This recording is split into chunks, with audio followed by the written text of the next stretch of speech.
One thing that I struggled with when I came to college was keeping my body healthy. I had a horrible sleep schedule. I would eat junk food and caffeine constantly.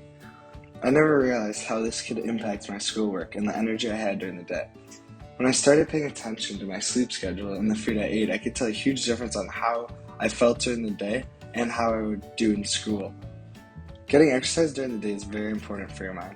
Being stuck in a dorm room all day, especially with most of us having classes on Zoom, we don't have the opportunity to walk to class. Also, classes on Zoom affect how we socialize. We do not have the opportunity to talk to people in person daily. Being by yourself all day is not good for you at all. While you're stuck in your dorm room, it is important to disconnect and meditate and clear your mind of the daily stresses that One major challenge in college is time management. In college, you will most likely have way more free time than you ever did in high school, especially if you were involved in any type of extracurriculars. A lot of people do things last minute in high school because they're so busy, and you're at school for at least 7 hours of your day. You would think it'd be easier to get things done in college because you only have a few classes each day, and as a freshman, probably not as many extracurriculars.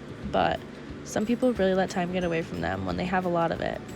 One great way to manage this is through schedules. I keep stickies on my computer filled with my weekly to-do list, and then I can cross off each item as I do it so I can visualize my workload. There are many applications to use for this purpose, and you can even use paper or whiteboards. It can be super simple, just figure out what works best for you. Then you need to set aside the time to actually do it. Planning is just the first step, but sticking to it ensures that you won't be cramming. It is also very important to just have fun. If you have more plans, you're more likely to be productive rather than if you're sitting in bed all day trying to get motivated to do schoolwork. This works for people who don't do very well with not being busy. One other struggle is that kids aren't sure how to ask for help. College is not like high school and no one is really keeping tabs on you, but that doesn't mean that there aren't people who really want to help you succeed. We all need the extra help sometimes, but a lot of people are scared or embarrassed to ask for it. Professors have office hours for a reason, and they all make it clear at the beginning of the semester when and where they are, so keep that in mind. TAs or ULAs can be a big help too, and maybe a little bit less intimidating. I began asking my TA for help in CSE whenever I was a little bit stuck, and they can help you spot little errors, or if necessary, reteach or go a little more in depth with you on the topics. There are also many other resources linked here. A simple but overlooked and underused tactic to be engaged academically is to participate in class. Actually go to class and speak up while you're there. We all know how easy it is to zone out from taking classes online throughout COVID, but now that we're in person, mostly, take advantage of the familiarity. The more you talk, the easier it will be to stay engaged. It is easy to doze off when you aren't saying anything, but if you speak up, you are more likely to listen to your professor, your classmates, and remember the material. One of the bigger problems when moving into a big campus like MSU is social engagement. When I first moved in, I had the trouble of trying to introduce myself to people, but I got too afraid when given this opportunity. Some tips that I suggest for when you find yourself in this situation are to leave your room even when you really don't want to, be open-minded when a new opportunity is sent your way, and don't be afraid to introduce yourself to strangers, because that is how you meet new friends. Some opportunities that MSU gives to students when moving in are, there's a website, msucampuslabs.com/engage, where it gives you events and opportunities and clubs that you can join to fit in more. Some other opportunities are intramural sports, and I know that each of the halls and are all the way around campus, there are many events that are open to new students.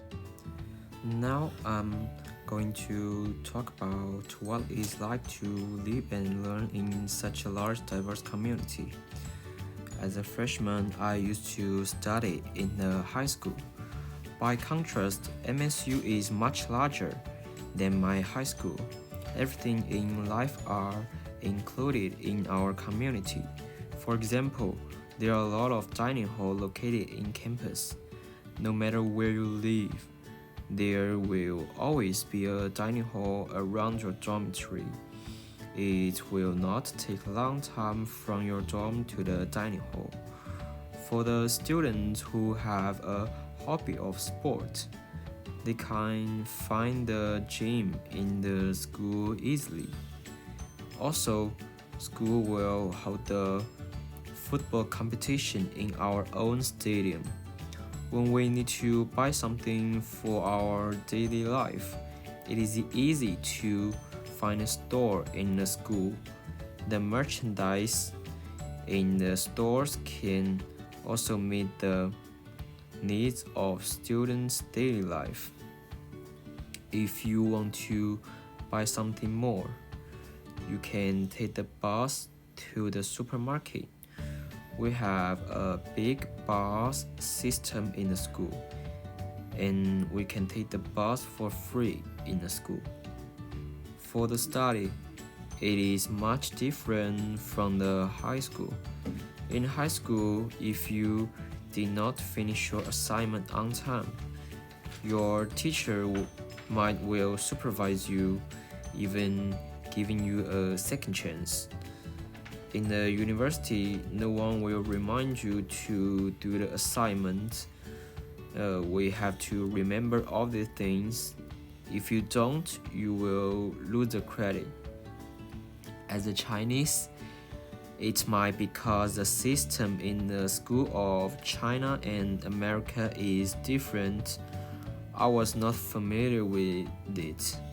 I entered the course halfway through. As I was not familiar with the system, I missed some assignments.